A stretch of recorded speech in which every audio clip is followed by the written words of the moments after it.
Hello everyone, hi, this is Deepak here. Welcome to all of you guys. Guys, आप सब लोगों को पता है कि अब सबसे जो मोस्ट अवेटेड चीज़ है वो है केवीएस का रिजल्ट।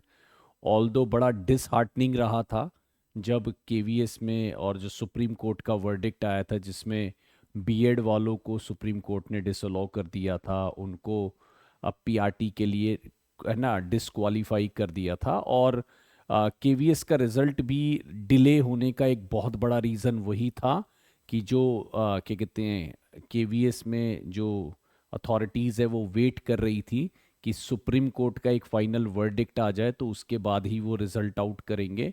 और गाइज, अब ये क्लियर कट वर्डिक्ट आ चुका है और केवीएस ने भी क्लियर करा है कि वो सुप्रीम कोर्ट के वर्डिक्ट को कॉम्प्लाई करेंगे। सब चीज़ से अब क्लियर हो चुका है।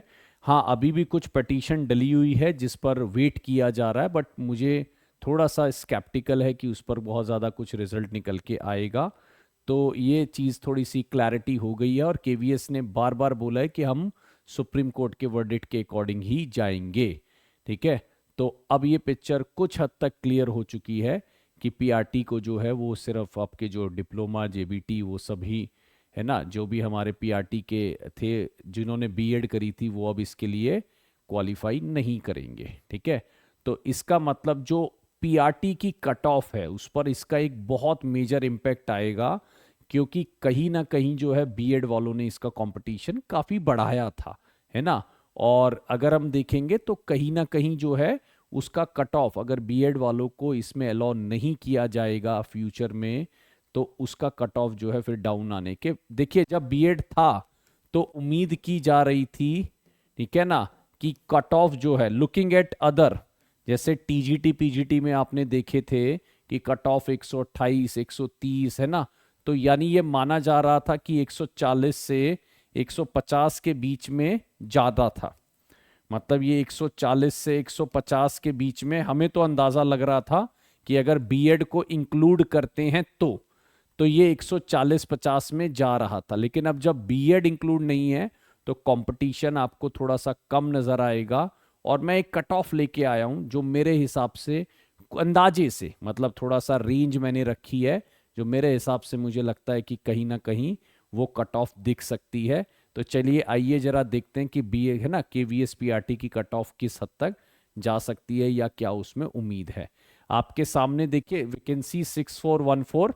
ठीक है, और अगर मैं बोलूंगा तो अगर आप जनरल कैटेगरी बोलेंगे, यूआर लेंगे, ठीक है ना, अनरिजर्व कैटेगरी, तो उसमें लगभग लगभग जो उम्मीद बनाई जा रही है वो है 120 से लेकर 125 तक की। ठीक है, ये वेरी कर सकता है थोड़ा बहुत ऊपर नीचे, लेकिन अब ये माना जा रहा है कि इसमें मेरे ख्याल से बात बन जानी चाहिए अगर आप नॉर्मल में हैं। ठीक है, ओबीसी के लिए अगर मैं बात करूं तो 105 से 110 के बीच का रेंज बन सकता है।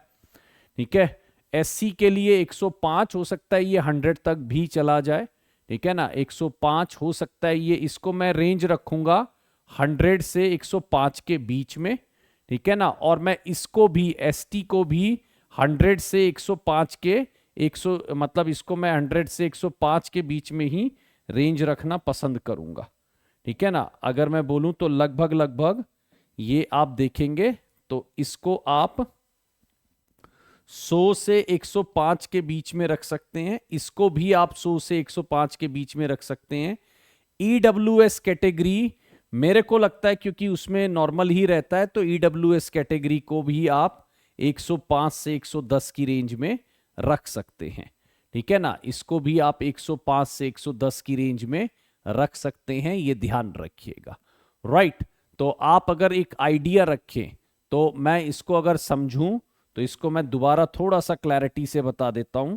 थोड़ा सा ले लेते हैं, ये आपका 105 से 110 की रेंज में, ये आपका 100 से है ना 105 की रेंज तक जा सकता है, और ये भी आपका 100 से 105 की रेंज तक जा सकता है। ठीक है, तो मेरे हिसाब से ये कुछ कैटेगरी आपको दिखनी चाहिए इस हिसाब से।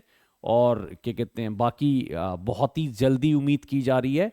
और इंटरव्यू के लिए भी आप लोग जुड़े रहें, लास्ट टाइम भी हमने इंटरव्यू की काफ़ी अच्छी प्रैक्टिस कराई थी, है ना। और आप अभी भी जुड़ सकते हैं इंटरव्यू के लिए भी, मैं आप थोड़ा बहुत टिप्स देता रहूँगा, है ना, बेसिक चीज़ें पूछी जाएंगी, डेमो टीचिंग भी थोड़ा हम लोग उस पर बात करेंगे। तो एक बार अब फाइनल रिजल्ट आ जाए, मुझे लगता है कि ये रिजल्ट अगले वीक तक आ जाना चाहिए।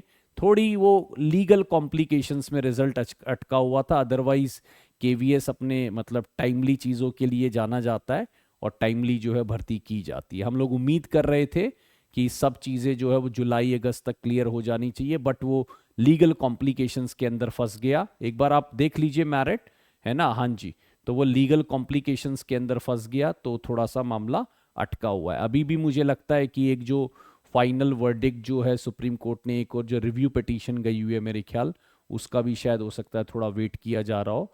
ठीक है, सो दैट जो है जब भर्ती जाए तो पूरी क्लैरिटी के साथ जाए, पता हो कौन आ रहा है इसमें, कौन नहीं आ रहा है, राइट। तो मेरी तरफ से इतना ही था दोस्तों, जुड़े रहिएगा सुपर कोचिंग चैनल पे। ठीक है, I am Deepak Chauhan who is taking care of English language. ठीक है, thank you so much everyone, bye bye everyone.